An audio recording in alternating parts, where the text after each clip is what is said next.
நாளைக்கு எத்தனை பார்த்தோம்? 7 காரியங்கள். அப்படிதானே? இந்த வாரம் 2 காரியங்கள். என்னது? சாந்தம், இச்சை அடக்கம். வாசிங்க 1 பேதுரு 3ஆம் அதிகாரம் அதனுடைய 15வது வசனம்.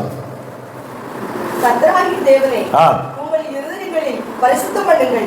உங்களில் இருக்கிற நம்பிக்கை குறித்து உங்களிடத்தில் விசாரித்து கேட்கிற யாவருக்கும் சாந்தத்தோடும் வணக்கத்தோடும் உத்தரவு சொல்ல எப்பொழுதும் ஆயத்தமாயிருங்கள். அல்லேலூயா. நல்ல கவனிங்க. நாம் பிறரிடத்தில் பதில் சொல்லுகிற பொழுது சாந்தத்தோடு பதில் சொல்லணுமா? இன்னைக்கு நம்முடைய வாழ்க்கையில் இல்லாத ஒன்று என்னது? சாந்தம். ஒரு மனிதன், ஒரு சிஷ்யன் தன்னுடைய குருவை பார்த்து இப்படியாக சொன்னானாம், எனக்கு அதிகமாக கோபம் வருகிறது, அதை மாற்ற வேண்டுமானால் நான் என்ன செய்ய வேண்டும்? அந்த நேரத்தில் அந்த குரு சிஷ்யனை பார்த்து இப்படியாக சொன்னாராம், உன் கோபத்தை என்னிடத்துல நீ காட்டு அப்படின்னாராம். உடனே சிஷ்யன் சொன்னானா, இப்ப என்னோட கோபம் இல்ல அப்படின்னா. அப்போ கோபம் என்பது நம்மிடத்தில் நிரந்தரமாய் தங்குகிற ஒன்று அல்ல, அடிக்கடி வந்து போகிற ஒரு பிசாசு. எப்படி? அடிக்கடி வந்து போகிற ஒரு பிசாசு. அப்போ அந்த பிசாசை நம்ம மேற்கொள்ள வேண்டுமானால் நமக்குள்ள ஒரு சார்ந்த குணம் இருக்க வேண்டும். கரங்களை உயர்த்தி சத்தமாய் ஹல்லேலூயா, கரங்களை உயர்த்தி சத்தமாய் ஹல்லேலூயா. ஒரு மனிதன், சரி இந்த ஒரு காரியத்தை சொல்லிட்டு அப்படியே தேவ வார்த்தைக்கு நேராக கடந்து செல்லலாம் என்று விரும்புகிறேன். ஒரு மனிதன், தொப்பி தெரியுங்களா? தொப்பி கேப், அது அந்த வியாபாரம் செய்து கொண்டிருந்த மனிதன் ஒரு நாள் அந்த வியாபாரத்திற்காக புறப்பட்டு செல்கிறான். மதியான நேரம் உண்ட மயக்கம் தொண்டருக்கு உண்டு என்று சொல்லுகிறது போல இந்த மனிதனும் படுத்து மரத்தடியில் அயர்ந்த நித்திரை செய்து விட்டான். எழுந்து பார்த்தபோது அதிர்ச்சி அடைகிறான். ஏனென்றால் கூடைகளுக்கு தொப்பி ஒன்றும் இல்லை, இவன் தலையில் வைத்திருந்த தொப்பியை தவிர. மேல் பார்க்கிறான், எல்லா குழந்தைகளும் அவன் வியாபாரத்திற்கு வைத்திருந்த எல்லா தொப்பிகளையும் தன்னுடைய தலையின் மேல் வைத்திருந்ததை பார்த்த உடனே அவனுக்கு ஒரு யோசனை. குழந்தைகள் தான் செய்கிறதை விட்டு என்ன செய்யும் என்பதை புரிந்து கொண்டவனாய் தன்னுடைய தலையில் இருந்த தொப்பி எடுத்து கீழே போட்ட பொழுது எல்லா குழந்தைகளும் திரும்ப தூக்கி தொப்பியை கீழே போட்டுச்சான். இவன் சந்தோஷமாய் அதை எடுத்துக்கொண்டு சென்று விட்டான். இது பழைய கதை. அவனுடைய மகன் மீண்டும் வியாபாரத்திற்கு வருகிறான். இதே போல ஆசாமி படுத்து தூங்கிட்டார்.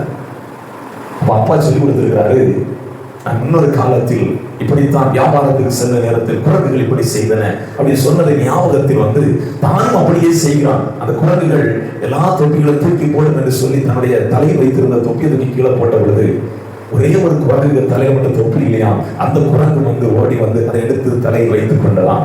அந்த குரங்கு இப்படி சொல்லிச்சான், எங்க அப்பாவை எங்களுக்கு சொல்லி தந்துட்டு போனாங்க, தலையில தூக்கி கீழே போடுவான், நீங்க தூக்கி.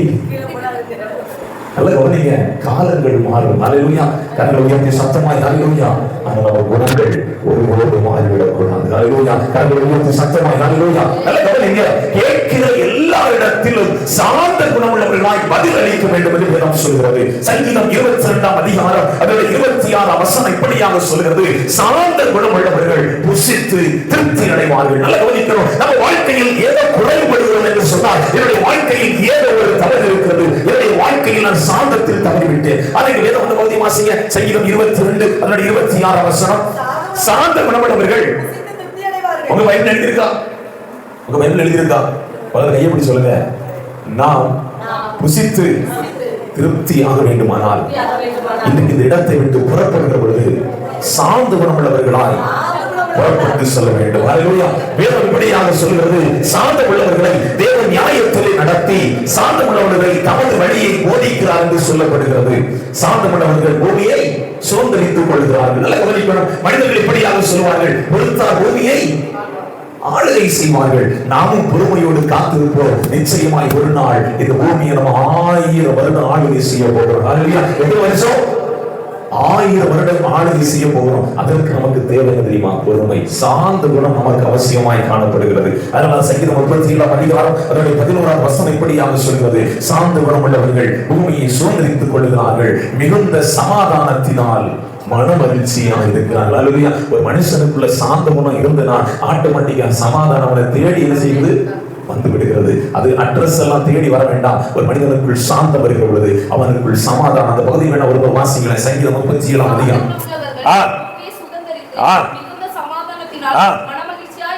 பாத்தீங்களா? சாந்த குணமுள்ளவர்கள் மனமகிழ்ச்சியா இருக்கணும் அப்படின்னா அந்த பூமியை சுதந்திரித்து, ஒரு மனிதன் பூமியை சுதந்திரிக்க வேண்டுமானால், சமாதானமா இருக்க வேண்டுமானால் அவனுக்குள் எப்பொழுதும் சாந்த குணம் அவசியம் உள்ளதாக இருக்கிறது. அல்லேலூயா. இந்த செய்தி எடுக்க முன்னாடி நான் எனக்குள்ள ஒரு கேள்வி, ஏன்னா எனக்கு ஒரு பழக்கம் உண்டு, கடைபிடிக்காம அதை போதிக்கக்கூடாது, கடைபிடிக்காம போதிக்கக்கூடாது. என் மனைவி சொன்னேன், சும்மா காலையில இருந்து நீ அதிகமா கோவப்படுத்துறா, நீ செய்தியின் தலைப்பே என்னது சாந்தம். உண்மையா சாந்தமா இருக்கணும்னு நினைக்கிற நேரம் தான் நம்ம வாழ்க்கையில் நிறைய பிரச்சனைகள் வரும். ஹல்லேலூயா. அப்படி சொன்னேன், நான் கடைபிடித்து போதிக்கணும்னு இருக்கிறேன், அதனால கொஞ்சம் பொறுமையா இருமா. ஹல்லேலூயா. அதுல என் மனைவி சொன்னாங்க, இந்த செய்தியை நான் என் போன்ல இருந்து ஒரு நாள் அழிக்க மாட்டேன். ஹல்லேலூயா. கரங்களை உயர்த்தி சத்தமாய் ஹல்லேலூயா. வேதம் எப்படியாக சொல்கிறது, சாந்த குணம் உள்ளவர்கள் பாக்கியவான்கள், அவர்கள் பூமியை சுதந்தரிப்பார்கள். சங்கீதம் 69 அதனுடைய 29 வசனம் வாசிக்கிறோம். சங்கீதம் 69 எல்லாரும் எடுத்துக்கொள்ளுங்க. சங்கீதம் 69 அதனுடைய 29 வசனத்தில் இருந்து தேவரே உம்முடைய ரட்சிப்பு எனக்கு உயர்ந்த அடைக்கலமாவதாக. தேவனுடைய நாமத்தை பக்தியால் துதித்து அவரை ஸ்தோத்திரத்தினால் மகிமைப்படுத்துவேன். பொங்கும் விரிகுளமும் உள்ள காளையோ எருதுவோ பார்க்கிலும் இதுவே கர்த்தருக்கு பிரியமாய் இருக்கும். சாந்த குணம் உள்ளவர்கள் இதை கண்டு சந்தோஷப்படுவார்கள். தேவனை தேடினவர்களே உங்கள் இருதயம் வாழும். கர்த்தர் எளியவர்களின் விண்ணப்பத்தை கேட்கிறார், தம்முடையவர்களை அவர் புறக்கணியார். 32 வாசிங்க. சாந்த குணமுள்ளவர்கள் இதை கண்டு, அந்த 29 அழகாய் சொல்லப்படுகிறது, நானோ சிறுமையும் துயரம் உள்ளவன், தேவனே இந்த ரட்சிப்பு எனக்கு உயர்ந்த அடைக்கலமாவதாக. தேவனுடைய நாமத்தை பாட்டினால் துதித்து அவரை ஸ்தோத்திரத்தினால் மகிமைப்படுத்துவேன். கொம்பும் விரிகுளமும் உள்ள காலை இருதை பார்க்கிலும் இதுவே கர்த்தருக்கு பிரியமாயிருக்கும். சாந்த குணமுள்ளவர்கள் இதை கண்டு சந்தோஷப்படுவார்கள். நல்ல கவனிங்க. அன்றைய காலத்தில் ஒரு மனிதன் பாவம் செய்துவிட்டால் அவன் பலிகளை செலுத்த வேண்டும். ஆடுகளையோ காளைகளையோ பலியாக புறா குஞ்சுகளையோ அடைக்கலாம் கோழிகளையோ பலி செலுத்த வேண்டும். ஆனால் இப்போ அப்படி அல்ல. உதடுகளின் காளையாகிய ஸ்தோத்திர பலிகளை தேவனுக்கு செலுத்துகிற பொழுது அவருடைய பாவங்கள் மன்னிக்கப்படுகிறது. அதாவது பரிசுத்தவான் இப்படியாக பாடுகிறார், ஸ்தோத்திரம் பண்ணு, உபத்திரமும் வச்சு துதிச்சு பாடுவேன், அது சரித்திரமாயாச்சு. ஹல்லேலூயா. கரங்களை உயர்த்தி சத்தமாய் ஹல்லேலூயா. தூங்குற மட்டும் ஒரு கையை எவ்வளவு சொல்லுங்க, தூங்குறவங்க மட்டும் ஒரு கையை சொல்லுங்க. அப்ப எல்லாரும் முடிச்சுதான் இருக்கிறீங்க. ஆமென். இப்ப அலிலியா சொல்லுகிறார், கரங்களை உயர்த்தி ஹல்லேலூயா. கர்த்தருடைய வேதம் இப்படியாக சொல்கிறது, சாந்தமுள்ளவர்களை கர்த்தர் ரட்சிப்பினால் அலங்கரிக்கிறார். ஹல்லேலூயா. கரங்களை உயர்த்தி சத்தமாய் ஹல்லேலூயா. சங்கீதம் 149 அதனுடைய 4 வசனம் இப்படியாக சொல்கிறது, சாந்தமுள்ளவர்களை கர்த்தர் ரட்சிப்பினால் அலங்கரிக்கிறார் என்று சொல்லி. அவனுடைய அலங்காரம் எது? சாந்தம். நம்முடைய அலங்காரம் எது? நம்முடைய கோபங்கள் நம்முடைய ஜென்ம சுவாபங்களை வெளிப்படுத்துகிறது, நம்முடைய வாசனையை கெடுத்து விடுகிறது. ஆனா சாந்த குணம் அப்படி அல்ல, நமக்கு அலங்காரமாக இருக்கிறது என்று வேதம் சொல்கிறது. சாந்த குணம் உள்ளவர்களை கர்த்தர் உயர்த்துகிறார். கரங்களை உயர்த்தி சத்தமாய் ஹல்லேலூயா. நீடிய சாந்தம் உள்ளவர்களை குறித்து வேதம் சொல்கிறது, அவர்கள் புத்திமான்கள். எப்படி? நீடிய சாந்தம் உள்ளவர்களை குறித்து வேதம் சொல்கிறது, அவர்கள் மகா புத்திமான்கள் என்று.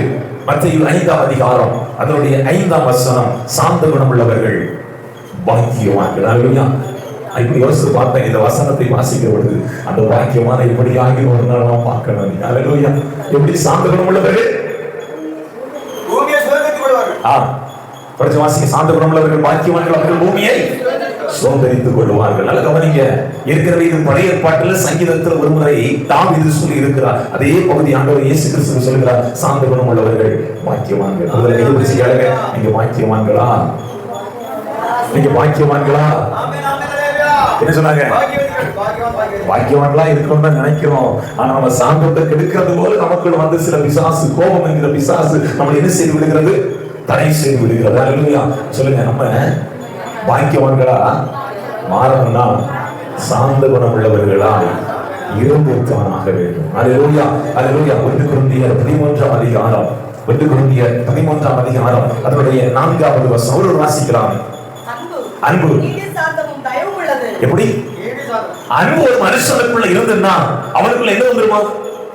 சாந்த குணம் வந்துவிடும். ஹல்லேலூயா. ஒரு மனிதனை உண்மையாகவே ஒரு மனிதன் நேசிக்கிறான் என்று சொன்னால் நிச்சயமாக அவன் என்ன செய்தாலும் அவனுக்கு கோபம் வராது. எப்படி? நான் அந்த பகுதியை வாசிக்கும் பொழுது எனக்கு பல கேள்விகள். அதாவது நான் வந்து சாயந்தரம் ஒரு மதியான வேலையில் நினைக்கிறேன், அந்த மீட்டிங் முடிச்சுட்டு வந்து வேர்க்கணி பகுதியில மீட்டிங் முடிச்சுட்டு வந்து தேவ சமூகத்தில் காத்திருந்தேன். அந்த நேரத்தில் தேவ ஆவியானவர் சில காரியங்கள் பேசிக் கொண்டிருந்தார். சரியா 9:30 நான் படுத்தேன். என்னால் முடியல, பயங்கரமான தலைவலி.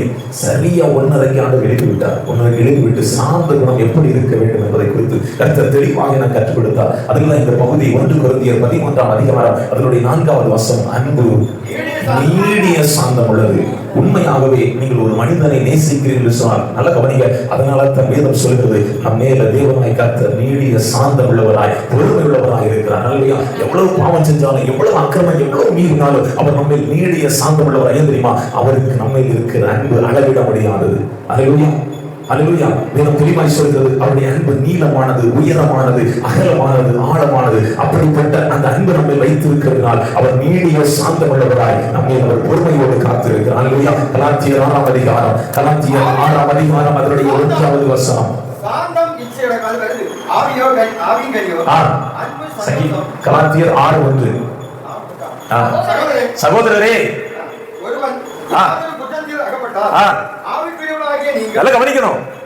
ஒருவன் யாதொரு குற்றத்தில் அகப்பட்டால் ஆவிக்குரியவர்களாகிய நீங்கள் சாந்தமுள்ள ஆவியோடே அப்படிப்பட்டவர்களை எப்படி சொல்ல தெரியுமா? ஒருவன் தவறு செய்தால் இடத்துல கோபத்துல பேசக்கூடாதான். எனக்கு இந்த வசனத்தை பார்த்த உடனே அப்ப நம்ம எப்படி சாந்த குணம் உள்ளவர்களாய் ஒருஇடத்தில் பேச வேண்டும் என்பதை குறித்து நான் தெரிந்து கொண்டேன். நல்ல கோபம் வரும். அந்த கோபம் நியாயமா இருந்தா தவறு கிடையாது. சாட்டை எடுத்தாரா இயேசு கிறிஸ்து? எதுக்காண்டி எடுத்தாரு? தேவனுடைய ஆலயத்தை அவர்கள் வியாபார ஸ்தலமாய் மாற்றினார்கள். அதனால் அவர் சாட்டை எடுக்க வேண்டிய ஒரு சூழ்நிலைக்கு அது தள்ளப்பட்டது. ஆனா பாருங்க, வேதம் தெளிவாய் சொல்கிறது கோபம் கொண்டாலும் அவர் பாவம் செய்யவில்லை. அல்லேலூயா. வேதப்படியாக சொல்லுங்க, என்னிடத்தில் பாவம் உண்டு யார் என்னை குற்றப்படுத்த முடியும் தைரியமா கேட்டாரு. அதான் சொல்லுங்க, இந்த உலகத்தின் அதிபதியாகிய சாத்தான் என்னிடத்தில் வருகிறான், அவனுக்குரியது ஒன்றும் என்னிடத்தில் இல்லை. கோபம் யாருக்குரியது? சாத்தானுக்குரியது. தெளிவா சொல்லணும். இன்னைக்கு இப்படிப்பட்ட காரியங்கள் அந்த கலாத்தியர் 6ஆம் அதிகாரம் 1வது வசனம் தெளிவாய் சொல்கிறது, யாராகிலும் ஒருவர் குற்றத்தில் அகப்பட்டால் நீங்கள் அவர்களுக்கு சாந்தமுள்ள குணத்தோடு நீங்கள் அவர்களை சீர்படுத்துங்கள். அல்லேலூயா. கரங்களை உயர்த்தி சத்தமாய் அல்லேலூயா. அப்போஸ்தலனாகிய பவுல் எபேசியருக்கு எழுதுகிற பொழுது அப்போஸ்தலனாகிய பவுல் எபேசியர் 4ஆம் அதிகாரம், எபேசியர் 4ஆம் அதிகாரம் அதனுடைய 1 முதல் 3 வரை ஒரு வாசிக்கலாம். ஆகையால் கர்த்தரிடம் கர்த்தருடைய நான் உங்களுக்கு சொல்கிற புத்தி என்ன? நீங்கள் அழைக்கப்பட்ட அழைப்புக்கு பாத்திரவான்களாக இருந்து மிகுந்த மனத்தாழ்மையும் சாந்தமும் நீடிய பொறுமையும் உடையவர்களாய் அன்பினால் ஒருவர் தாங்கி சமாதான கட்டினால் ஆவியின் ஒருமையை காத்துக் கொள்வதற்கு அங்க சொல்றாரு, ஒருவன் குற்றத்தில் அகப்பட்டால் அவன் நீங்கள் சீர்படுத்துவதற்கு சாந்த குணமுள்ளவர்களாக இருங்கள். இங்கே சொல்லுகிறாரு, கட்டுண்டமாகி நான் உங்களுக்கு சொல்லுகிற புத்தி என்னவெனில் நீங்கள் அழைக்கப்பட்ட அழைப்புக்கு பாத்திரவான்களாய் நடந்து மிகுந்த தாழ்மையும் சாந்தமும் நீடிய பொறுமையுடையவர்களாய் அன்பினால் ஒருவரை ஒருவர் தாங்குங்கள் என்று சொல்லி. அல்லேலூயா. தேவ ஜனங்களே, நான் ரட்சிக்கப்பட்டு விட்டேன், நான் இயேசுவை அறிந்து கொண்டு விட்டேன் என்பதற்காக நம் மனம் போல வார்த்தைகளை ஒருபோதும் விட்டுவிடக் கூடாது. அல்லேலூயா. நான் ரட்சிக்கப்பட்டதனால் நான் பரலோகம் சென்று விடுவேன் என்று சொல்லி ரட்சிக்கப்படாதவர்களை குறித்து ஒரு நாள் இழிவாய் பேசக்கூடாது. அல்லேலூயா. என்ன ரட்சித்த கர்த்தராகிய தெய்வம் நிச்சயமாய் அவர்களை ஒரு நாள் ரட்சிப்பார். அல்லேலூயா. நான் மட்டும் பாதாளத்தில் நான் பரலோகம் செல்வேன், மீதி உள்ளவர்கள் பாதாளம் அப்படி இல்லை. எல்லாம் நிச்சயமாய் ஒரு நாள் இயேசு கிறிஸ்துவை அறிந்து கொள்வார்கள் என்பதில் எந்த விதமான மாற்று கருத்தும் இல்லை. அல்லேலூயா. கரங்களை உயர்த்தி சத்தமாய் அல்லேலூயா. இங்கே வேதம் சொல்கிறது, ஒருவன் ஏதாவது குற்றத்தில் அகப்பட்டால் அவன் நீங்கள் சாந்தமுள்ள குணத்தோடு சீர்படுத்துங்கள். அல்லேலூயா. அதனால வேதம் தெளிவாய் சொல்கிறது, உங்கள் அன்பை சாந்த குணத்தோடு வெளிப்படுத்துங்கள். அல்லேலூயா.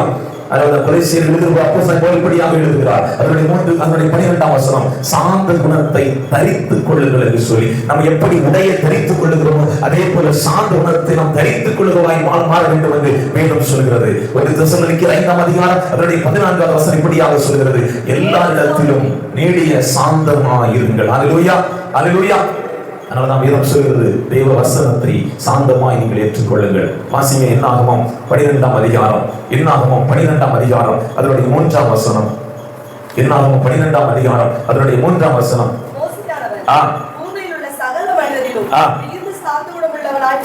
இவன் இந்த சாந்த குணத்தை பெற்றுக் கொள்வதற்கு 40 ஆண்டுகளாக, எத்தனை வருஷம்? 40 வருஷம் அவன் சாந்த குணம் உள்ளவன் என்று பெயர் எடுப்பதற்கு. மோசே பிறந்தது அடிமையாக, வளர்ந்தது அரண்மனையில் ராஜாவின் பிள்ளையாக. நல்ல கவனிங்க, 40 ஆண்டுகள் அரண்மனையில் வளர்க்கப்படுகிறான் ஒரு ராஜாவை போல. பார்வோனின் குமாரத்தி அவனை எடுத்து வளர்த்தாள் என்று சொல்லி வேதம் சொல்கிறது. தண்ணி, அதாவது ஜலத்திலிருந்து எடுக்கப்பட்டபடியினால் அவனுக்கு மோசே என்று பெயரிடப்பட்டது. மோசே என்பதற்கு அர்த்தம் ஜலத்திலிருந்து எடுக்கப்பட்டவன். ஜலத்திலிருந்து நம்மளே ஜலத்திலிருந்து நான் திரும்ப எடுத்தேன். எங்க நீர்னால மூழ்கி ஞானஸ்தானத்தை எடுத்து. நல்ல கவனிங்க, பழைய ஏற்பாட்டிலே ஞானஸ்தானம் உண்டு தெரியுமா? புதிய ஏற்பாட்டில் மட்டும் இல்லை, பழைய ஏற்பாட்டில் ஞானஸ்நானம் சொல்லப்படுகிறது. பவுல் சொல்லுகிறாரு, ஒரே ஞானஸ்நானத்தினாலே செங்கடலுக்குள்ளே கடந்து வந்து ஒரே ஞானஸ்நானத்தை அவர்கள் பெற்றுக் கொண்டார்கள் என்று வேதம் சொல்லுகிறது. அல்லேலூயா. இங்கே வேதம் தெளிவாய் சொல்லுகிறது, மோசே 40 ஆண்டுகள் அரண்மனையில், 40 ஆண்டுகள் வனாந்தரத்தில், 40 ஆண்டுகள் ராஜாவின் முன்னிலையில் அவன் பயன்படுத்தப்படுகிறது. நல்ல ஒரு விஷயக்காரர்கள் உயர்த்தி நம்ம சார்ந்த குணம் உள்ளவர்களாக இருந்தால் மட்டுமே ராஜாக்கள் முன்னிலையிலும் தேவன் நம்மளை பயன்படுத்த முடியும். அல்லேலூயா. சவுலா இருந்த நேரத்தில் பவுல் ராஜாக்கள் முன்பு பயன்படவில்லை. எப்பொழுது அவனுடைய வாழ்க்கை மாறியதோ, எப்பொழுது அவனுக்குள்ளே சார்ந்த குணம் இருந்தோ, அப்பொழுது அவன் ராஜாக்கள் முன்னிலையில் பயன்பட்டான் என்று வேதம் சொல்லுகிறது. அல்லேலூயா. கரங்களை உயர்த்தி சத்தமாய் அல்லேலூயா. அதனால பிலிப்பியர் 4ஆம் அதிகாரம் அப்போஸ்தலனாகிய பவுல் பிலிப்பியருக்கு எழுதுகிற பொழுது 4ஆம் அதிகாரம் 5வது வசனம் இப்படியாக சொல்கிறது, உங்கள் சார்ந்த குணம் எல்லா மனுஷருக்கும் தெரிந்திருப்பதாக. எல்லா மனுஷருக்கும் தெரிந்திருப்பதாக கர்த்தர் சமீபமாய் இருக்கிறார். அப்போ நான் சார்ந்த குணம் உள்ளவன் என்பதை எல்லாரும் தெரிந்து கொள்ள வேண்டும் என்று வேத வாக்கியங்கள் இங்கே சுட்டி காட்டுகிறது. ஏனென்றால் கர்த்தர் சமீபமாய் இருக்கிறார். முதல்ல கர்த்தர் சொல்லுங்க, உங்களுடைய சார்ந்த குணம் எல்லாருக்கும் தெரியும்.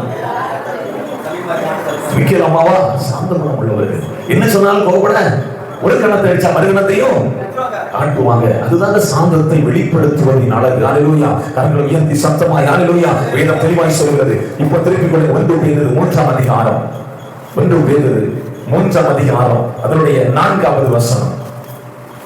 அழியாத அலங்கரிப்பாய் இருக்கிற சாந்தமும் எப்படியா அப்படி அலங்கரிப்பது?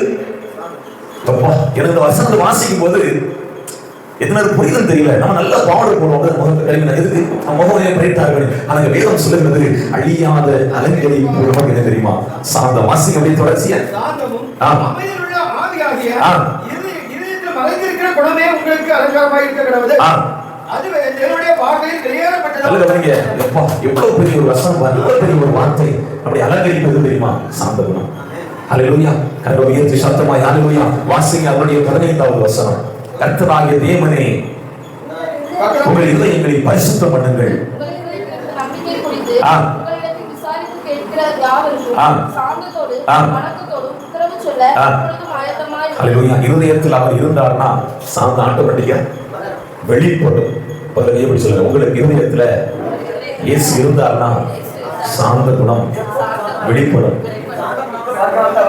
எப்போ உங்க இருதயத்துல சாந்த குணம் வெளிப்படலையோ உங்க இருதயத்தை ஒருவன் ஆளுகை செய்து விட்டான் என்பதை சரியாக புரிந்து கொள்ளுங்கள். அல்லேலூயா.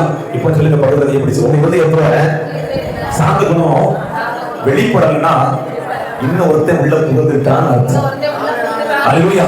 கரங்களை உயர்த்தி சத்தமாய் அல்லேலூயா. ஒரு தெளிவாய் சொல்வது, உங்களுடைய சாந்த குணம் எல்லாருக்கும் தெரிந்திருக்கிற கடவுள் கர்த்தர் சமீபமாய் இருக்கிறார். அல்லேலூயா. மோசேயை குறித்து மட்டும்தான் சாந்த குணம் உள்ளவன் எழுதியிருக்கு. மோசே அது என்ன ஒருமுறை கூட வாசிங்க. என்னாகும் 12ஆம் அதிகாரம் அதனுடைய 3வது வசனம். மோசேயானவன் பூமியில் உள்ள சகல சாந்த குணம் உள்ளவனாய் இருந்தார். எப்பா நல்ல கவனிங்க, இவன் சாந்த குணம் உள்ளவா இருந்தா அப்படின்னா எனக்கு ரொம்ப ஆச்சரியமா இருக்குன்னா அந்த இஸ்ரவேலுடைய ஜனங்களுடைய அந்த பிரயாணத்தை குறித்து நேற்று தினத்தில் அப்படியே கொஞ்சம் தியானிச்சுட்டே இருந்தேன். உண்மையா நான் சொல்லட்டா, இயேசு கிறிஸ்து கர்த்தருடைய ஆவியானவர் இடத்துல கேட்கிறாரு, மோசே கொஞ்சம் விலகில எல்லாரையும் நான் போட்டு தள்ளிவிட்டு நான் ஒரு பெரிய ஜாதியாகிறேன்னு சொல்றாரு. சொல்ல ஆண்டவரே, பக்கத்து நாட்டுக்காரன் கேட்பான், அவன் சொல்லுவான் இவருக்கு கொண்டு போய் சேர்க்க முடியாததுனால போட்டு தள்ளிட்டாரு. எவ்வளவு எனக்கு ரொம்ப ஆச்சரியமா, அவருக்கே ஆலோசனை கொடுக்கிற அளவிற்கு மோசேயுடைய இருதயத்தில் ஒரு சாந்தம் இருந்தது. அல்லேலூயா. கர்த்தரை உயர்த்தி சத்தமாய் அல்லேலூயா. தேவஜனங்களே, நமக்கு இருக்கிற சாந்தம் தான் நமக்கு அலங்கரிக்கும். அவனை நாய் மாதிரி நினைப்பான், அவனா பேய் மாதிரி நினைப்பான். இல்லைங்க, என்னுடைய வாழ்க்கையில் ஒரு மாற்றத்தை கர்த்தர் கட்டளையிட வேண்டும் என்று விரும்புகிறார். உங்களுடைய சாந்த குணம் எல்லாருக்கும் தெரிந்திருக்கிறது. அல்லேலூயா. 2வது வாசிங்க 2 பேதுரு 1ஆம் அதிகாரம் 2 பேதுரு 1ஆம் அதிகாரம் அதனுடைய 4லிருந்து வாசிக்கலாம். இச்சையினால் உலகத்தில் உண்டான கேட்டுக்கு தப்பி திவ்ய சுவாசத்துக்கு பண்புள்ளவர்களாக பொருட்டு மகா மேன்மையும் அருமையுமான வாக்குத்தத்தங்களும் அவையினாலே நமக்கு அளிக்கப்படுகிறது. இப்படி இருக்க நீங்கள் அதிக ஜாக்கிரதை உள்ளவர்களாய் உங்கள் விசுவாசத்தோட தைரியத்தோட ஞானத்தையும் ஞானத்தோட இச்சையடக்கத்தையும் இச்சையடக்கத்தோட பொறுமையும் பொறுமையோட தேவ பக்தியையும். கடைசியாக இச்சையடக்கம் என்னது? ஆவியின் கனிகள் ஒன்பது. அது கடைசியாக ஒன்பதாவது சொல்லப்பட்டிருக்கிற வார்த்தை இச்சை அடக்கம். அதான் வேதம் சொல்கிறது, இச்சையினால் உலகத்தில் உண்டான கேட்டுக்கு தப்பி திவ்ய சுவாபத்துக்கு பங்குள்ளவர்களாக பொருட்டு மகா மேன்மையும் அருமையுமான வாக்கு தத்தங்களும் அவைகளினால் நமக்கு அளிக்கப்பட்டிருக்கிறது. ஆகவே இச்சை அடக்கத்தோடே நம்ம இருக்க வேண்டும் என்று வேதம் சொல்கிறது. நான் உங்களுக்கு ஒரு காரியம் சொல்லட்டா, இச்சை பிளஸ் அடக்கம். இச்சை அடக்கம், இச்சையை அடக்கம் பண்ணணும். எப்படி பெட்டிக்குள்ள வச்சு அடக்கம் பண்ணிட்டு வீட்டுக்கு வேதம் சொல்கிறது, பெருமைக்குரிய யாதொன்றையும் நீ இச்சையாக இருப்பாயாக. இச்சை ஒரு மனுஷனுக்குள்ள வந்துச்சுமையா அவருடைய வாழ்க்கை ஒரு பெரிய கேள்விக்குறியாய் மாறிவிடும். அல்லேலூயா. சரீரத்தின் இச்சை மட்டுமல்ல, பல இச்சைகள் வேதத்தில் சொல்லப்பட்டிருக்கிறது. அதுல நான் உங்களுக்கு 2 காரியங்களை மட்டும் காண்பித்து கொடுத்து விட்டு நான் ஜெபிக்கலாம் என்று விரும்புகிறேன். அல்லேலூயா. என்னாகமம் 11ஆம் அதிகாரம், எல்லாரும் திருப்பிக் கொள்ளுங்கள். என்னாகமம் 11ஆம் அதிகாரம், அதனுடைய 4வது வசனம். இருந்த பல ஜாதியான அந்நிய ஜாதிகள் மிகுந்த இச்சையுள்ளவர்களாய் இருந்தார்கள். இச்சையுள்ளவர்கள் ஆனார்கள். இஸ்ரவேல் புத்திரரும் திரும்ப அழுது, நமக்கு இறைச்சியை புசிக்க கொடுப்பார் யார் என்றார்கள். யார் என்ன கேக்குறான்? இறைச்சி புசிக்கும். அவன் என்ன சாப்பிட்டு இருந்தான்? பரலோகத்தின் மன்னாவை புசித்துக் கொண்டிருக்கிறான். இப்ப இவனுக்கு ஆசை உலகத்தின் மேல். நல்ல கவனிங்க, பரலோகத்தின் ஆகாரத்தை புசித்துக் கொண்டிருந்த இந்த இஸ்ராயேல் ஜனங்களுக்கு திடீரென்று ஆசை உலகத்தின் மேல் உண்டானது. அதனால பேதுரு சொல்கிறாரு, உலகத்தில் உண்டான இச்சையாகிய பெரிய சுவாபத்திற்கு நீங்கள் விலகி இச்சை அடக்கத்தோடு இருக்க வேண்டும் என்று சொல்லுவதை பார்க்க முடிகிறது. இங்க இஸ்ராயேல் ஜனங்களை குறித்து வேதம் சொல்கிறது, 400 ஆண்டுகள் அடிமைத்தனம். எத்தனை ஆண்டுகள்? 400 ஆண்டுகள் அடிமைத்தனம். ஆனா மீண்டும் அந்த 6வது வசனம் படிங்க, வாசிங்க. 5 நாம் எகிப்திலே கிரயம் இல்லாமல் சாப்பிட்ட மச்சங்களையும் வெள்ளரிக்காய்களையும் கொப்பட்டிக்காய்களையும் கீரைகளையும் வெங்காயங்களையும் வெள்ளை பூண்டுகளையும் நினைக்கிறோம். தேவ ஜனங்களே, உலகத்தின் மேல் உங்களுக்கு இச்சை உண்டாகுவது மீண்டும் அடிமைத்தனத்திற்கு போக வேண்டும் என்ற எண்ணங்கள் உங்களுக்குள்ளே உருவாகிறது. தான் வந்த பாதைகளை மறந்து விடுகிறோம், தான் இருந்த நிலைமைகளை மறந்து விடுகிறோம். தேவ ஜனங்களே, அடிமைத்தனத்திலிருந்து மீண்டு வந்த நாம் மீண்டும் அந்த அடிமைத்தனத்திற்கு போவதற்கு ஒருபோது நம்முடைய வாழ்க்கையை இச்சை ஒட்டி கொள்ளக்கூடாது. எம்மாவை இறைச்சி சாப்பிட்டதில்லை ஈத்துல, அவனே அவன் ஸ்டேட்மெண்ட் கொடுக்கிறான். என்ன சாப்பிட்டான்? ஆமா, என்னைக்கு மோசே போனானோ அன்னைக்கு அவன் சாப்பிட்டவங்க வைக்கோல் சாப்பிட்டார்கள். அவங்களுடைய ஆகாரம் வைக்கோலாக இருந்தது என்று வேதம் சொல்கிறது. நீங்க வாஸ்தவத்தை நினைக்கிறேன், தாளடிகளை சேர்க்கும்படியாக புறப்பட்டு சென்றார்கள். அதனுடைய அர்த்தம் வைக்கோல். அவர்கள் சாப்பிட்டது வைக்கோல். அதை வேதம் சொல்கிறது, அவர்கள் அடிமைத்தனத்தில் வாழ்ந்த பொழுது உலகத்தின் காரியங்களில் வாழ்ந்து உண்மைத்தான். ஆனால் பாருங்க, இன்றைக்கு அவர்கள் இஸ்ராயேலின் தேவனால் வனாந்திரத்தில் வானத்தின் மன்னாவை போஷித்து வருகிறார்கள். கண்மலை பிளக்கப்படுகிறது, தண்ணீர் வருகிறது. இங்க வந்து சொல்லலாம், கண்மலை அடித்ததுனால தண்ணீர் வந்துச்சு, இந்த வனாந்திரத்தில் எங்களுக்கு இறைச்சியை கொடுப்பவன் யார் என்று சொல்லி தேவனை பரீட்சை பார்க்கிறார்கள். ஒரு மனிதனுக்குள் உலகத்தில் உண்டான இச்சை ஒட்டிக் கொள்கிறது. அவன் தேவனை பரீட்சை பார்க்க ஒரு அனுபவத்திற்கு தள்ளப்படுகிறான். அந்த தூத்துக்குடி பகுதிக்கு ஊழியத்துக்கு செல்லுகிற பொழுது இடத்தில் அனைவரும் சொல்லுவார்கள், உங்களுக்கு ஒரு கார் தேவைப்படுது. நான் சொல்லுவேன், நீ தேவை, எங்களுக்கு தேவை என்பது உனக்கு தெரியும். எப்பொழுது தேவைப்படுகிறது அப்பொழுது கூட நீங்க நம்ம எந்த காரியத்திற்கு ஒருவன் இச்சை கொள்ளக்கூடாது. அது எனக்கு தேவை என்பதை அவர் அறிந்திருந்தார். நிச்சயமாக என் தகப்பனை கொடுப்பதற்கு அவர் போதுமானவராக இருக்கிறார். கடந்த உயர்த்தி சத்தமாய் அல்லேலூயா. தேவ ஜனங்களே, முதலாவது ஒரு மனிதன் இச்சையில் மாட்டிக்கொள்கிற பொழுது அவன் தேவனை பரீட்சை பார்க்கிறான். இரண்டாவது, அவன் மீண்டும் அடிமைத்தனத்திற்கு போவதற்கு தன்னுடைய வாழ்வை ஒப்புக்கொடுக்கிறான். வாசிங்க, என்னாகும் 11ஆம் அதிகாரம். என்னாகும் 11ஆம் அதிகாரம், அதனுடைய 21ஆம் வசனத்திலிருந்து வாசிக்கலாமே. அதற்கு மோசே, என்னோடு இருக்கிற காலாட்கள் 6 லட்சம் பேர் ஒரு மாதம் முழுவதும் அவர்களுக்கு இறைச்சியை கொடுப்பேன் என்று சொன்னீரே. கர்த்தராகிய தேவன் சொல்றாரு, புருஷர்கள் மட்டும் 6 லட்சம் பேர். எத்தனை பேர்? ஸ்திரீகள் எத்தனை, பிள்ளைகள் எத்தனை? இவர்களை ஒருவனாய் நடத்தி கொண்டு வருகிறார் மோசே. இவர் சாந்த குணமுள்ளவராக இருந்தார். ஒரு பெரிய வீட்டுல இருக்க 4 பேரை சமாளிக்க முடியலமா? அப்படிதானே? வீட்டுல இருக்க 4 பேர் நம்மளால சமாளிக்க முடியல. ஆனால் 6 லட்சம் புருஷர்கள் மட்டுமே. எத்தனை ஸ்திரீகள் இருந்திருப்பார்கள், எத்தனை பிள்ளைகள் இருந்திருப்பார்கள்? எல்லாரையும் ஒரு மனுஷனா சமாளிச்சு சாந்த குணமுள்ளவராக இருந்தா ஒரு பெரிய கின்னஸ் இருக்காது. அது அல்லேலூயா. நல்ல கவனிங்க, இந்த போஸ்ட் ஆண்டவருக்கு என்ன ஆண்டவரே, 6 லட்சம் புருஷர்களும் அவரோடு இருக்கிறவர்களுக்கும் நீ ஒரு மாசம் வரைக்கும் இறைச்சி கொடுப்பேன்னு சொன்னீரே. அவர் சொல்றார் பாருங்க, 22ஆம் வசனம், ஆடு மாடுகளை அவர்களுக்காக அடித்தாலும் அவர்களுக்கு, சமுத்திரத்து மச்சங்களை எல்லாம் அவர்களுக்காக சேர்த்தாலும் அவர்களுக்கு. ஆண்டவர் சொல்லுகிறார், அடுத்த வசனம் வாசிங்க. அதற்கு கர்த்தர் மோசேயை நோக்கி, கர்த்தருடைய கை குறுகியிருக்கிற எல்லாம் ஒரு நிமிஷம் கரங்களை உயர்த்தி, என்னுடைய கர்த்தருடைய கை ஒருபோதும் குறுகியிருப்பதில்லை. எத்தனை லட்சம் கோடி ஜனக்க வந்தாலும் என் தேவன் அவர்களை போஷிப்பதற்கு போதுமானவராக இருக்கிறார். நடந்து தெரியுமா? இவன் இச்சையை அடக்கம் பண்ணல. இச்சைய நல்ல கவனிக்கணுமே, அவன் இச்சைய அடக்கம் பண்ணல. அதனால ஆண்டவர் என்ன செஞ்சாரு? போஜனத்தை கொடுத்தாரு. 34வது வசனம் வாசிங்க. அப்பொழுது மோசே புறப்பட்டு கர்த்தருடைய வார்த்தை 34 11 34 போதும். அவன் இச்சை அடக்கல, அதனால அவனை அடக்கம் பண்ணான். எப்படி சொல்லுங்க, இச்சைய அடக்கல, அதனால அவன் அந்த வனாந்திரத்துல அடக்கம் பண்ணினாங்க. வேதனை என்ன தெரியுமா? கானானுக்கு வந்தவர்கள் கானானை பார்த்தது. ஏமா இச்சை பரலோக கானானை அடைவதற்கு தடையாக இருக்கும். எனக்கு புரியும், எனக்கு தெரியல. உணர்ந்து கொள்ளுங்கள். என்னுடைய வாழ்க்கையில் எந்த காரியத்தின் மேலும் இச்சை எனக்கு வேண்டாம். அல்லேலூயா. கரங்களை உயர்த்தி சத்தமாய் அல்லேலூயா அல்லேலூயா. அதனால சங்கீதம் 78ஆம் அதிகாரம் அந்த 17வது வசனத்துல அழகா சொல்லப்பட்டிருக்கிறது. அது ஆசாபின் போதன சங்கீதம் என்று சொல்லப்படுகிறது. அவர் இப்படியாக சொல்லுகிறார், கேட்டால் தருவார், தந்து விட்டு அடிப்பார், அவர் புரியப்படாததை கேட்டால். இப்படி நீங்க அந்த பகுதி வாசி பார்த்த போதன சங்கீதம், நீங்க கேளுங்க தருவாரு, தந்துட்டு அடிப்பாரு. ஏன் அடிப்பார்னா நீங்க கேட்கிறது அவர் பிரியமில்லாத காரியம். அதனால அவர் என்ன செய்கிறாரு? கொடுத்தாரா? கேட்டவன கொடுத்தாரா? காடை கொண்டு வர வச்சாரா? அந்த வேதம் சொல்லுகிறது, அந்த தங்கள் இச்சைக்கு போஜனத்தை கேட்டு தங்கள் இதயத்தில் தேவனை பரீட்சை பார்த்தார்கள். அவர்கள் தேவனுக்கு விரோதமாய் பேசி தேவன் வனாந்திரத்திலே போஜன பந்தியை ஆயத்தப்படுத்த கூடுமோ? இதோ அவர் கண்மலையை அடித்ததினால் தண்ணீர் புறப்பட்டு நதிகளாய் புரண்டு வந்தது. அவர் அப்பத்தையும் கொடுக்க கூடுமோ? தம்முடைய ஜனத்திற்கு மாம்சத்தையும் ஆயத்தப்படுத்துவாரே என்றார்கள். பயங்கரமான கேள்வி. உங்களால முடியுமான்னா முடியும்னு சொல்லிக்கிட்டு கொடுத்துக்கிட்டு ஒத்தாடி நல்ல கவனிக்கணும். கொடுத்தாரு, என்னால முடியாதுன்னு சொன்னாலப்பா, நான் முடியும் என்பதை காண்பித்து விட்டு கொடுத்தாரு. அடிச்சத பாருங்க, வேதம் தெளிவா சொல்லுகிறது, அந்த இறைச்சி வாயில இருக்கும்போது அடிச்சாராம். நல்ல கவனிக்கணும். இச்சை என்னுடைய வாழ்வில் கெடுக்கிறது. இச்சை மீண்டும் என்னை அடிமைத்தனத்திற்கு கொண்டு செல்கிறது. இச்சை தேவனை பரீட்சை பார்க்க வைக்கிறது. இச்சை பரலோக கானானை நான் சென்றடைவதை தடை செய்கிறது. அல்லேலூயா. நல்ல கவனிங்க. இது இவங்களுக்கு போஜனத்தினால் உண்டான இச்சை. இன்னொரு மனுஷனை பாருங்க, வாசிங்க. 1 யோவான் 2ஆம் அதிகாரம் அதனுடைய 16ஆம் வசனம். 1 யோவான் 2ஆம் அதிகாரம் அதனுடைய 16ஆம் வசனம். மாம்சத்தின் இச்சையும் கண்களின் இச்சையும் ஜீவனத்தின் பெருமையுமாகிய உலகத்தில் உள்ளவைகள் எல்லாம் பிதாவினால் உண்டானவைகள் அல்ல. நல்ல கவனிங்க. இரண்டாவது கண்களினால் உண்டான இச்சை. ஆதியாகமம் 13ஆம் அதிகாரத்தை எடுத்துட்டீங்கன்னா வேதம் சொல்லுகிறது, ஆபிரகாமை விட்டு பிரிந்து போகிறதோ சோதோம் கோமோரா பட்டணத்தை பார்க்கிறார். அதை குறித்து வேதம் சொல்லுகிறது, அது ஏதேன் தோட்டத்தை போல அவர் கண்ணுக்கு காட்சி அளித்தது. கண்களினால் உண்டான இச்சை நடந்தது என்ன தெரியுமா? கடைசில அவர் நிம்மதியை கெட்டு போனார். 19ஆம் அதிகாரம் 1வது வசனம் வாசிங்க. ஆதியாகமம் 19:1. அவன் எங்க இருந்தான் தெரியுமா?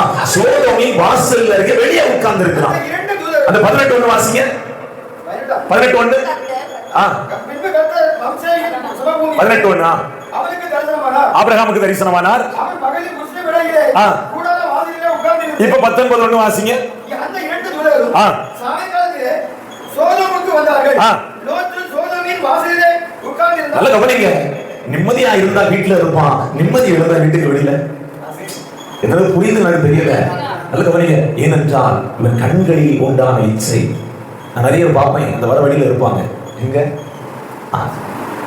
அவனு அங்கதான் நிம்மதி போல தெரியுது. அவனுக்கு அங்கதான் வீட்டுல வந்து நிம்மதி. நான் என்ன சொல்றேன், இவன் வீட்டுல இல்லைன்னா வீட்டுக்கு நிம்மதி நான் சொல்றேன். எப்படி? அவன் வீட்டுல இல்லைன்னா வீட்டுக்கு நிம்மதி. அப்படிதானே? நல்ல கவனிங்க. வேதம் தெளிவாய் சொல்லுகிறது, கண்களினால் வந்த இச்சை அவனுடைய நிம்மதியை கெடுத்தது. இரண்டாவது வேதம் சொல்லுகிறது, ஆதியாகமம் 19ஆம் அதிகாரம் அதனுடைய 25ஆம் வசனம் வாசிங்க.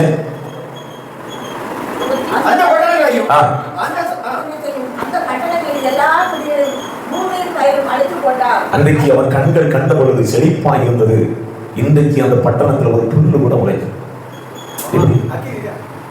நல்ல கவனிக்கணும். இன்னைக்கும் அந்த தேசத்துல ஒரு புல்லு கூட என்ன செய்யல. சோதோம் கோமோரா பட்டணத்தில் ஒரு புல்லு கூட முளைக்கல. நல்ல கவனிக்கணும்.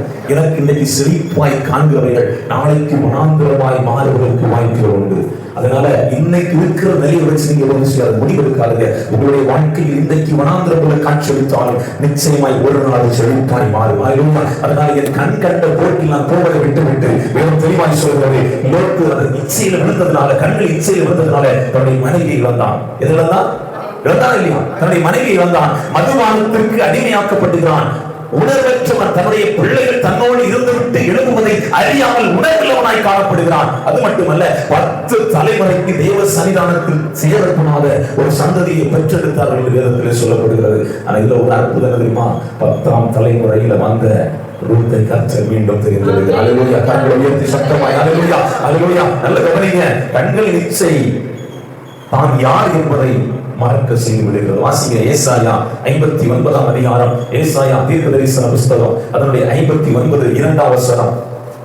உங்கள் அக்கிரமங்களே உங்கள் அக்கிரமங்களே உங்கள் தேவனுக்கும் நடுவாக பிரிவினை உண்டாக்குகிறது. நல்ல கவனிங்க. இவன் ஆபிரகாமை விட்டு பிரிந்து செல்கிறான் இந்த லோத். காரணம், அவனுக்குள்ள இருந்த அக்கிரமம் தேவ மனிதர்களை விட்டும் தேவனை விட்டு பிரித்ததாக வேதத்தில் தெளிவாக சொல்லப்பட்டிருக்கிறது. கண்கள் கண்டவைகளில் நாம் ஒரு நாள் நடக்கக்கூடாது. அல்லேலூயா. கரப்பவியர் சத்தமாய் அல்லேலூயா. இரண்டாவது மனிதர்களுக்கு நான் காண்பித்துக் கொண்டு போகிறேன். வாசிங்க நியாயாதிபதிகள் 14ஆம் அதிகாரம். எல்லாம் திருப்பிக் கொள்ளுங்க. நியாயாதிபதிகள் 14ஆம் அதிகாரம், அதனுடைய 3வது வசனம்.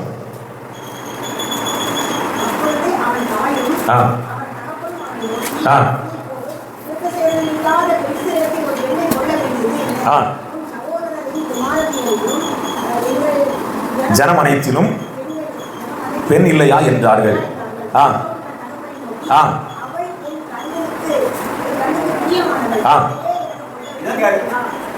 யாருங்க அந்த சிம்சன்? யாரு தெரியுமாங்க? நியாயாதிபதி, நீதிபதி, தேசத்தை ஆளுகை செய்யும்படியால் தேவனால் தேர்ந்தெடுக்கப்பட்டவன். வேதம் தெளிவாய் சொல்கிறது, மலடியா இருந்தவனுக்கு குழந்தையை கொடுத்து அவனை தேசத்தில் ஒரு உயர்ந்த ஸ்தானத்தில் வைத்திருக்கிறார். நல்ல கவனிங்க. அவன் யாருன்னு கேட்டீங்கன்னா நசரேயன். தேசத்தை ரட்சிக்கும்படியாய் தேவனால் அழைக்கப்பட்ட ரட்சகர். அது மட்டுமல்ல, அதனுடைய நியாயாதிபதிகள் 11ஆம் அதிகாரம், அதனுடைய 24ஆம் வசனம் இப்படியாக சொல்கிறது, அவன் தேவனால் ஆசீர்வதிக்கப்பட்டவர், எந்த குறைவும் இல்லை அவனிடத்தில், தேசத்தை நியாயம் தீர்த்து வருகிறான், உயர்ந்த ஸ்தானத்தில் இருக்கிறான். ஆனா பாருங்க, கண்களின் இச்சை. என்னது? கண்களின் இச்சை. இவன் சாதாரணமானவன் இல்ல, கர்த்தருடைய ஆவியால் நடத்தப்பட்டவன். தேவ ஆவியானவர் அவன் மேல் வந்து இறங்கினார். ஒண்ணுமே கையில இல்லைனாலும் சிங்கத்தை வெறும் ஆட்டுக்குட்டியை கிழித்து போடுவது போல வல்லமை படைத்தவன்.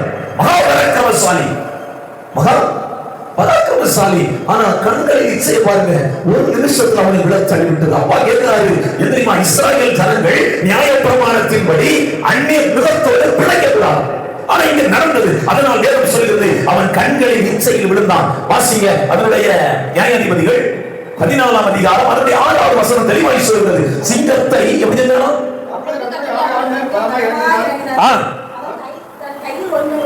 கையில் ஒன்றும் இல்லை, ஆனா பரிசுத்த ஆவியானவர் அவரோடு இருந்தார். நல்ல கவனிங்கள் தேவ ஜனங்களே. ஆனால் கண்களின் இச்சையில் விழுந்தான் என்று வேதத்திலே சொல்லப்படுகிறது. அவர்கள் வெளிச்ச தேசத்துக்கு புறப்பட்டு செல்கிறார்கள். அவர்கள் ஒரு சிங்கம் எதிர்கொண்டு வருகிறது. சிங்கத்தை கிழிச்சு போட்டுட்டு போயிட்டான். அடுத்த முறை வருகிற வாசிங்க அதனுடைய 8வது வசனம். சில நாளைக்கு பின்பு அவன் அவளை விவாகம் பண்ண திரும்பி வந்து சிங்கத்தின் உடலை பார்க்கிறதுக்கு வழி விலகி, என்னதோ வழி விலகி போனான். வாசிங்க அப்படியே தொடர்ச்சியா வழி விலகி போனான். சிங்கத்தின் உடலுக்குள்ளே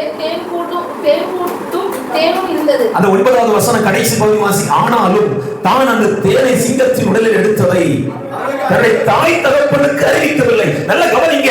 ஒரு மனிதன் தன்னுடைய தாய் தகப்பனிடத்தில் வந்து தன்னுடைய பிள்ளைகளை தாய் தகப்பனிடத்தில் ஒரு காரியத்தை மறைக்கிறானால் அது உண்மையானது, பொய்யானது. புரியுதா? தாய் தகப்பனிடத்தில். ஏன்னா இவன் யார் தெரியுமா? நஸ்ரேயன். நஸ்ரேயன் செத்த பாரியை தொடக்கூடாது, செத்த போனதை தொடக்கூடாது, தீட்டு. ஆனா என்ன செஞ்சான்? வழி விலகி போனான். செத்ததை தொட்டான். நடந்தது தெரியுமா? இவன் புதுசோட வெளிப்பாடு பிறகுது, விடுதலை பிறகுது. அந்த விடுதலையினால நடந்தது என்ன தெரியுமா? 32 பேர் கொல்லப்படுகிறார்கள். ஒரு பிரயோஜனம் கிடையாது.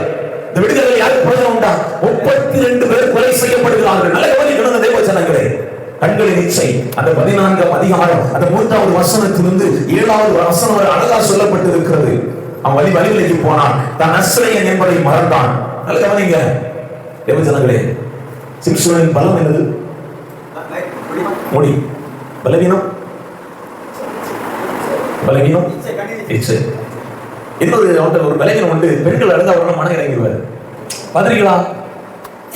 7 நாள் விருந்து நடக்கு. இவன் வந்து அழுத உடனே எல்லாம் உண்மை என்ன செஞ்சிருவாரு? ரகசியம் ஒண்ணு அவர்கள் என்னது இல்ல. வந்து அழுத உடனே கண்ணீர் விட்டு அழுத உடனே என்ன செஞ்சாரு? சொல்லிட்டாரு.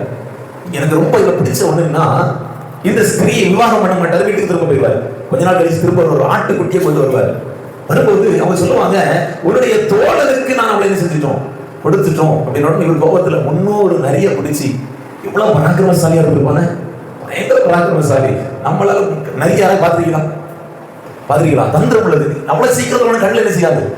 ஆனா எனக்கு ஆச்சரியம் வந்து எப்படி பிடிச்சான், எப்படி சாத்தான், எப்படி கெட்டுறான் பாருங்க. 300 நிறைய பிடிச்சி வாளோடு வாழை கட்டி தீயப்படுத்தி.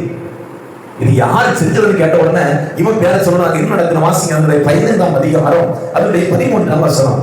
அதற்கு அவர்கள் நாங்கள் உன்னை இருக கட்டி அவர்கள் கையில் ஒப்பு கொடுத்தோமே அல்லாமல் உன்னை கொண்டு போட மாட்டோம் என்று சொல்லி அந்த 14 கடைசி போய் வாசிங்க.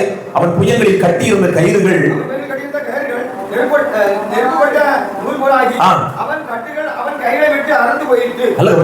கையில இருந்த கட்டு அறுந்துட்டு அவன் இருதயத்தில் ஒட்டி இருந்த இச்சை என்கிற கயிறு அவன் விட்டு செய்யல, விலகவில்லை. அதனால அடுத்த பகுதி சொல்கிறது 16வது வசனம் அதிகாரம் 1வது வசனம். பின்பு சிம்சோன் காசாவுக்கு போய் பாருங்க. அப்ப கட்டு விலகிட்டு ஆனா இதயத்திற்குள்ள இச்சை என்கிற கட்டு அவன் விட்டு செய்யல, விலகல. திரும்ப வேதம் சொல்கிறது பெலிலான் என்கிற ஒரு ஸ்திரீயோடு அவன் சிநேகம், அதாவது லவ். பெலிலான் என்கிற ஸ்திரீயோடு அந்த அழகா சொல்லப்பட்டிருக்கும். அதனுடைய 5வது வசனம் வாசிங்க.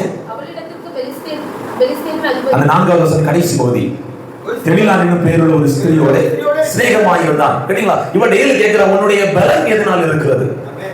கடைசியில ஒரு நாள் சொல்லிட்டாரு, எனக்கு இவர்கிட்ட பிடிச்ச ஒரு காரியம் என்ன தெரியுமா? அந்த 16ஆம் அதிகாரம் 3வது வசனம்.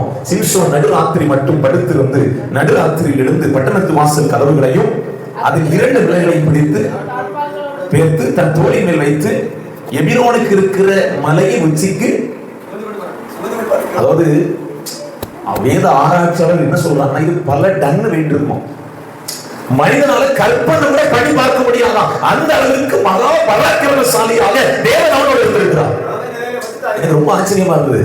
ஏசு கிட்ட போறான், ஆவியானவர் இறங்கி வர, புரியுதா? ஏசிட்ட போறான், அங்க அவனை தேடி வர்றாங்க. இவன் இந்த கோட்டை விட்டு தான் வெளியே போவான்னு சொல்லி வாசல் அடைச்சிட்டு அவன் மொத்தமா நிலையோடு சேர்த்து பிடிக்கிறது நினைச்சிட்டான். கதவு நிலையோடு எங்க போறாங்க, மலை வச்சு கொண்டு போறான். நான் இப்படி நினைச்சேன், அன்னைக்கெல்லாம் ஆக்கிற கடை மலையில வச்சிருப்பாங்களா இருக்கும். நல்லா கவனிங்க, இங்க வேதம் தெளிவாய் சொல்லுகிறது பராக்கிரமசாலி தான். அவனுடைய வீக்னஸ் இதுல இச்சை. இச்சை நல்ல கவனிங்க. சின்ன காரியம், கண்களில் இச்சை பார்த்தா பிடிச்சிட்டு விழுந்துட்டான். இவ்வளவு டெய்லி நச்சரிச்சுட்டே இருக்கா. கடைசி நடந்தது என்ன தெரியுமா? அவனுடைய தலையின் மயிர் வெட்டப்படுகிறது. நல்ல கவனிங்க, கட்டப்படுகிறான். என்னைக்கு சொல்றது போல சொல்றான், பெலிஸ்தர் உண்மையில் வருகிறார்கள். டெய்லி போறது மேல பெயர்லாம் நினைச்சாங்க செய்யல, போகவில்லை. அது நடந்தது என்ன தெரியுமா? அது 27வது வசனம் வாசிங்க. 16:27.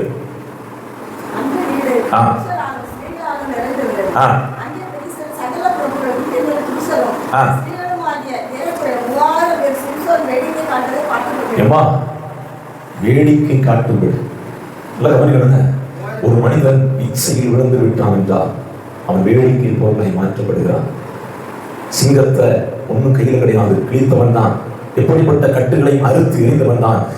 300 நரிகளை பாலோடு வால் சேர்த்து வந்து சேர்த்து நெருப்பு மூட்டினவன் தான். 1000 பேரை தாடை எலும்பால் கொற்றவன் தான். ஆனா கண்களின் இச்சை அவனை கடைசி ஒரு வேடிக்கை பொருளாய் மாற்றியது. அந்த 23, 24 வசனங்கள் இப்படியாக சொல்கிறது, அவர்கள் அந்நிய தெய்வத்தை புகழ்வதற்கு இந்த சிம்சோன் காரணமாயிருந்தான்.